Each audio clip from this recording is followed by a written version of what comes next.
లేకుండా పోయింది సోదరులారా. ఈరోజు మన సమాజాన్ని మనం కాపాడుకోవాలి. మన సమాజాన్ని కాపాడుకోవాలంటే మనిషిని మనిషిగా చూసే సమాజాన్ని నిర్మించుకోవాలి.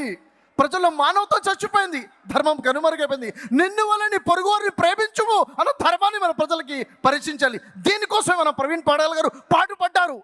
వారు చేసిన ప్రయాణం ఊరూరు తిరుగుతూ ప్రజలకి పరిచయం చేశారు. ఇహలోకం కాదు, నిత్య జీవం గురించి మాట్లాడారు. సోదరులారా, సోదరి మనం బిగించాలి. ధర్మం కోసం ఏదైతే నిల్చున్నామో, మనం ఏదైతే జస్టిస్, వి వాంట్ జస్టిస్ అని అంటున్నామో, దానికోసం ఇప్పుడు ఏదైతే ఐక్యత మనలో కనిపిస్తుందో, సహోదరులు కలిసి ఉండుట ఎంత మేలు, ఎంత మనోహరము. మనం అందరం కూడా శ్వాసలు అనేక సంఘాలుగా విడిపోయి ఉన్నాం కాదు, మనకు కావాల్సింది ఐక్యత. సోదరులారా, నేను మీ అందరితో పాటు కలిసి నిల్చున్నాను అని చెప్పడం కోసమే ఇక్కడ వచ్చాను. మీ అందరితో పాటు నేను ఉన్నాను అని చెప్పడం కోసం నేను ఇక్కడికి వచ్చాను. కలిసి నిలబడదాం, కలిసి ఐక్యత కోసం నిలబడదాం. మన భారతదేశాన్ని ఒక ఐక్యతగా చేసుకునే మనం పూర్తి ప్రయత్నం చేద్దాం. జై హింద్.